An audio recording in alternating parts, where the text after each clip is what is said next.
এই 10 বছর আগে বিবাহ করি। গত প্রায় 3 বছর আগে সৌদি আরবে যাই। 1 বছর আগে আমার বউ নাসিরনগর একটা ফ্রিজ কিনতে আসে। আসার পরে জাকিরের সাথে পরিচিত হয়। তারপরে এরা পরকীয়া সম্পর্ক করে, সেটা মোটামুটি তাদের বাড়িতে মধ্যে জানা হয়। আমি তো সৌদি বাড়ি থেকে তেমন শুনি নাই। গত 6 তারিখে সে আমার বাড়ি থেকে ফলায় তার সাথে আইসা বসে।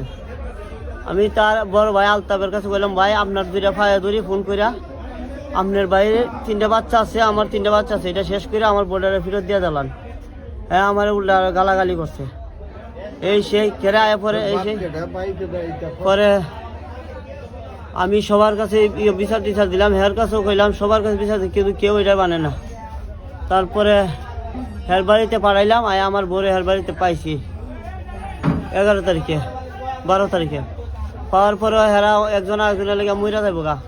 আমি বললাম, আমার 3টা বাচ্চা, তোমরা এতিম করো না, তোমারও 3টা বাচ্চা আছে, আমারও 3টা বাচ্চা আছে, অথচ 2টা সংসার ধ্বংস করো না। সে শুনে নাই, না শুনে আমার টাকা পয়সা বিদেশ থেকে যা টাকা পয়সা পাঠাইছি সব ওরে দেওয়া দিছে।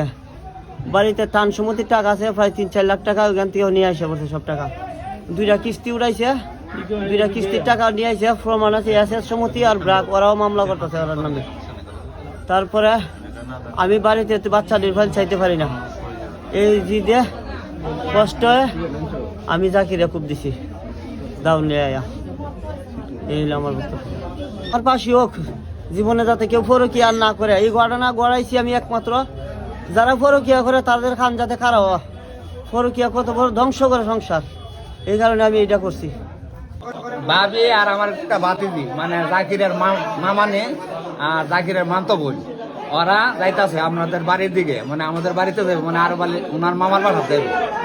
এর ভিতরে উনি আমাদের বাড়ির সারের বাড়ি কোনার থেকে দৌড়াইয়া একটা বাড়ির ভিতরে নিয়ে গেছে। তো যে বাড়ির ভিতরে নিয়ে গেছে সে আবার আমার ভাগিনা। হের বাড়ির ভিতরে কেউ থাকে না, হের বউ থাকে, ওই ন্যাশনাল লাইফ ইন্স্যুরেন্স চাকরি করে, আর হ্যাঁ মানে ধানের খেতে কাজে ব্যস্ত। এই ঘরের ভিতরে গেছে, কাজে ঘরের ঢুকা দরজা লাগাইছে, এই দরজা বাইঙ্গা সে ঘরের ভিতরে ঢুকছে। ঢুকা সে প্রথম কুপ্তা দিছে এখানে এতটুক নাই, তারপরে কুপ্তা দিছে এখানে নাই, এরপরে হাতের মধ্যে দিছে। এখন না ভাবি আমার ডাক দিছে শিক্ষার ফেরা, ভাই তাড়াতাড়ি আসো। তো ওই দৌড়া যায় এই অবস্থায় হ্যাঁ নাই ঘরের ভিতরে।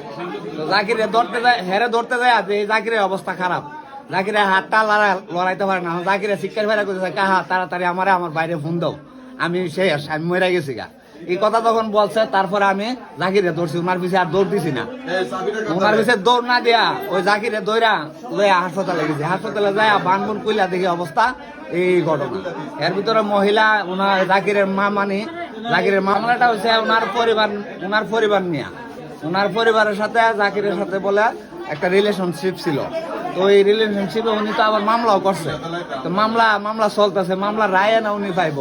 ওনার বউ আবার ওনারে সাইরাও দিছে, মানে ডিভোর্স দিয়া দিছে। তাই তা ওর সাথে তো জামালা করা দরকার না। তোর জামালা আছে তোর বউয়ের লগে, তুই মারলে তোর বউরে মারবি, তুই অন্য একটা বেড়ার যায় কুবাইছস এক দেশের থেকে আরেক দেশে আইসা। আমাদের গ্রামের মানুষ মুরব্বীরা যারা আছে এরা তো এখনো সুস্থ জ্ঞানে ওরে বাঁচায় রাখছে।